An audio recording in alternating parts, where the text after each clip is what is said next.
Most people never notice how much energy gets wasted trying to prove basic things to people who already made up their mind. That's the trap. Sitting there over-explaining, defending every move, replaying conversations in the shower, thinking one more message will finally make someone understand. Meanwhile, the same people disrespecting boundaries are calm as hell, eating dinner, sleeping fine, moving on with their day while somebody else is mentally bleeding, trying to fix a story that was never broken in the first place. The second that need for approval starts dying, the whole game changes. Silence starts doing the heavy lifting. No dramatic exit, no long paragraph, no social media performance.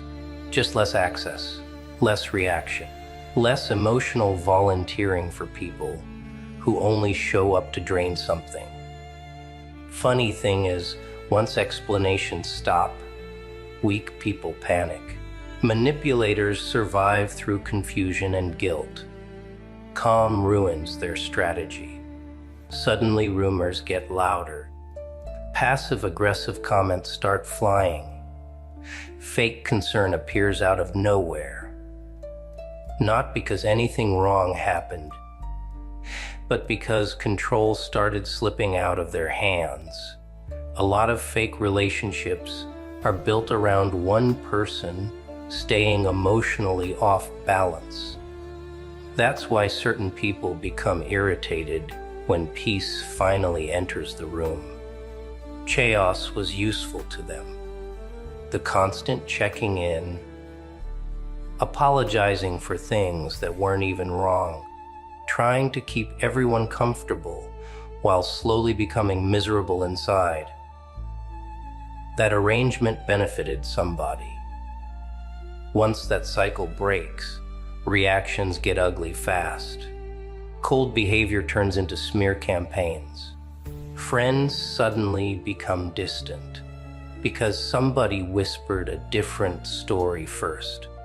Family members start acting weird without asking direct questions. People love acting confused when the version of someone they depended on disappears. Nobody complains when a person is easy to manipulate. Complaints only start once boundaries become real. And the wild part is, most backlash comes from individuals who secretly knew exactly what they were doing all along. That's why staying quiet hits harder than arguing. Arguments give people material. Silence forces them to sit with their own behavior.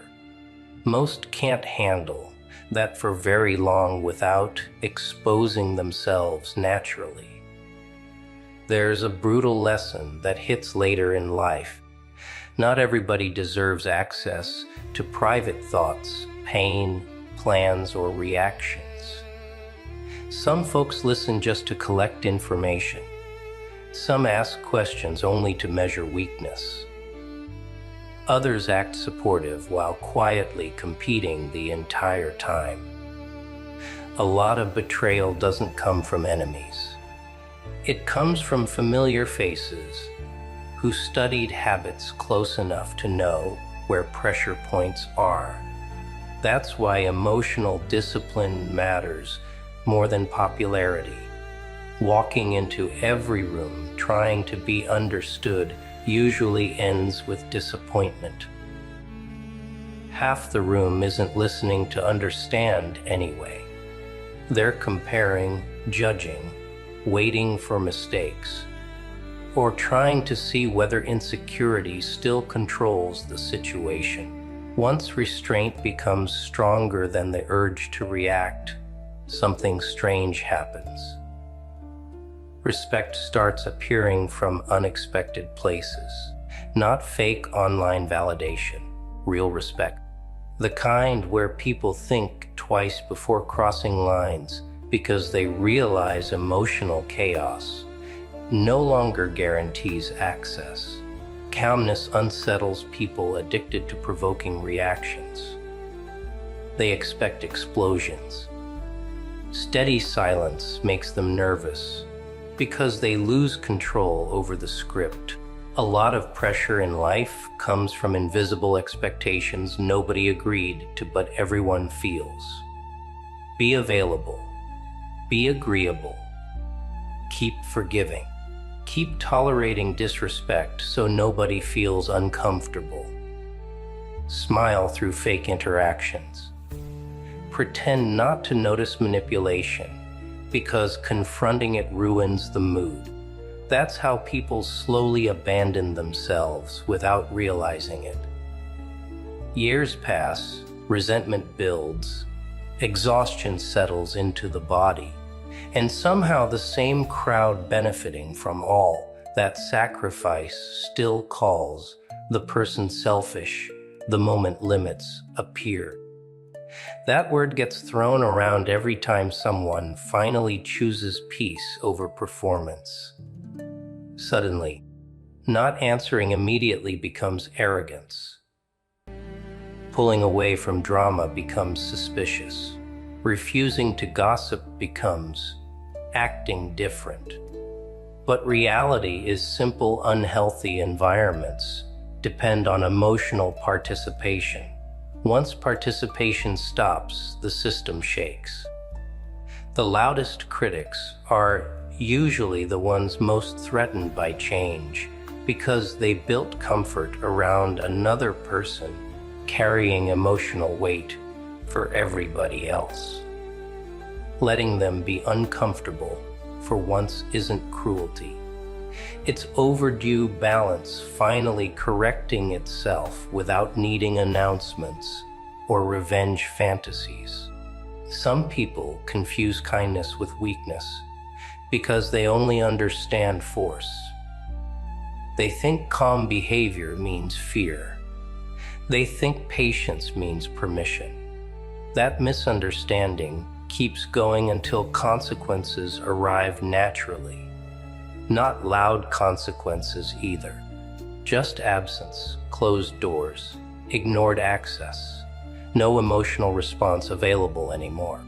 That's what destroys certain egos faster than confrontation ever could. A manipulative person can survive arguments because arguments still provide engagement. But indifference, that's harder to fight.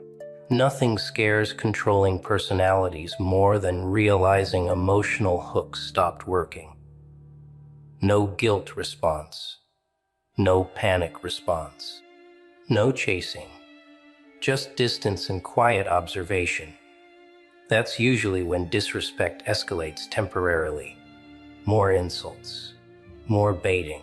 More fake emergencies designed to pull attention back in. And honestly, watching grown adults unravel because someone stopped reacting is one of the clearest reminders that emotional control is real power, not dominance, not intimidation, just refusing to hand unstable people the steering wheel to mental peace anymore. Most damage in life comes from giving the wrong individuals emotional authority they never earned. There's also this hard truth: nobody likes discussing growth changes social dynamics permanently. Certain friendships only worked during periods of insecurity. Some relationships survived because low self-worth kept standards weak. Once self-respect enters the picture, old connections start feeling uncomfortable without anybody openly admitting why. Conversations become forced. Jokes start sounding disrespectful instead of funny. Invitations begin carrying weird energy. And instead of accepting the distance naturally, many people turn bitter because they preferred the older version who tolerated nonsense quietly. That's why evolution feels lonely sometimes. Not because something is wrong, but because unhealthy familiarity dies slowly. People attached to old access patterns don't adjust gracefully. Some try guilt, others mock the change. A few suddenly become overly supportive once they realize manipulation stopped working. But by then, patterns are already visible. Once eyes open to repeated disrespect, fake loyalty becomes impossible to ignore. And after seeing reality clearly, pretending not to notice becomes more exhausting than simply walking away without making a scene. The biggest shift happens when life stops revolving around controlling outcomes. Constantly trying to manage everyone's opinion is exhausting. Trying to predict reactions, prevent conflict, fix misunderstandings before they happen. All that turns people into nervous wrecks without even noticing. Meanwhile, reality keeps unfolding however it wants anyway. Some individuals will misunderstand, no matter how carefully things are explained. Some will project their own issues onto innocent situations because chaos inside them needs a target outside them. Let them. Chasing every misunderstanding is like trying to clean mud during a storm. Waste of energy. Most situations reveal themselves over time without interference. Fake people expose patterns eventually. Liars contradict themselves eventually. Bitter individuals poison enough rooms that others finally notice the smell. No intervention required.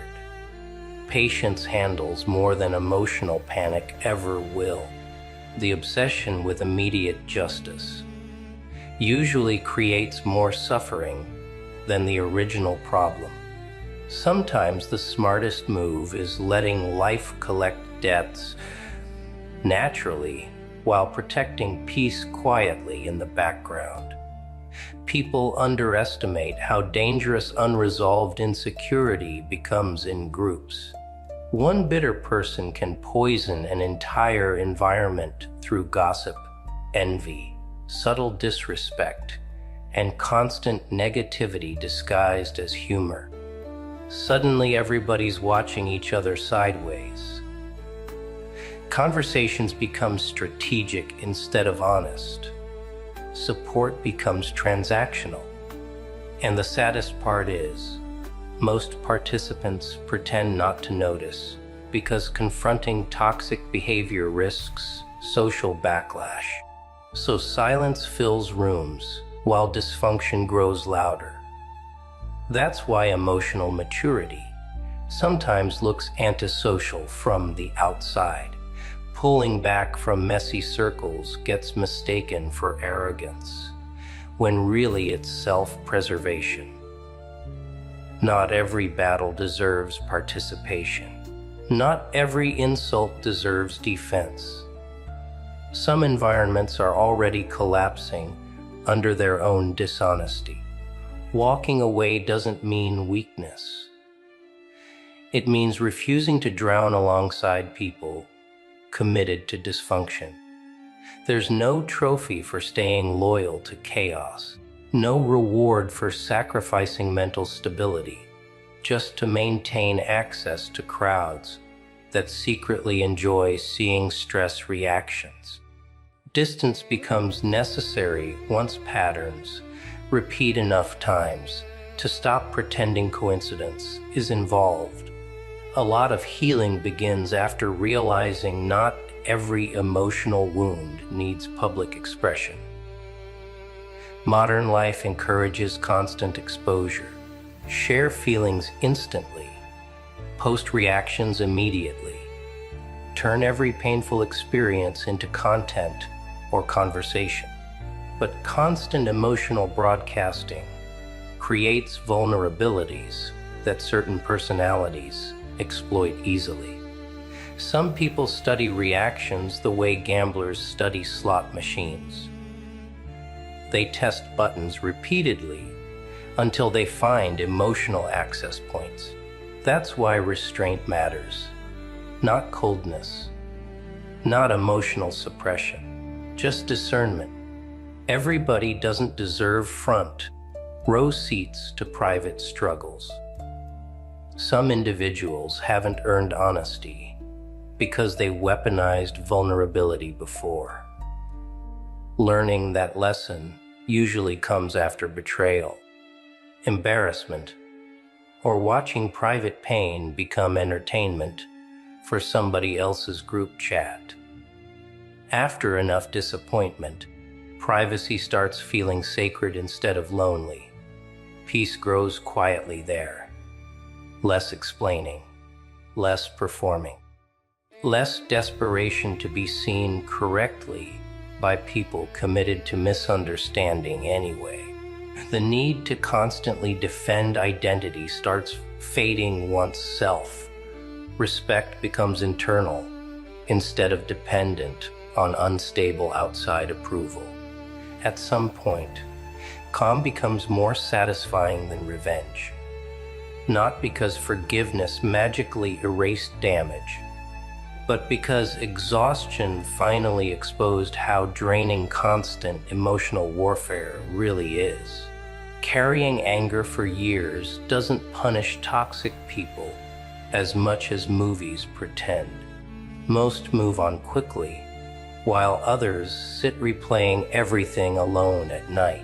Real power shows up when old situations stop controlling mood entirely. No need for closure conversations. No need for dramatic victories. Just genuine detachment. Watching chaos continue without participating in it anymore. Watching manipulative people cycle through the same patterns with new targets while staying emotionally untouched. That's when the score settles naturally. No performance necessary. Life handles enough on its own once emotional addiction to conflict dies.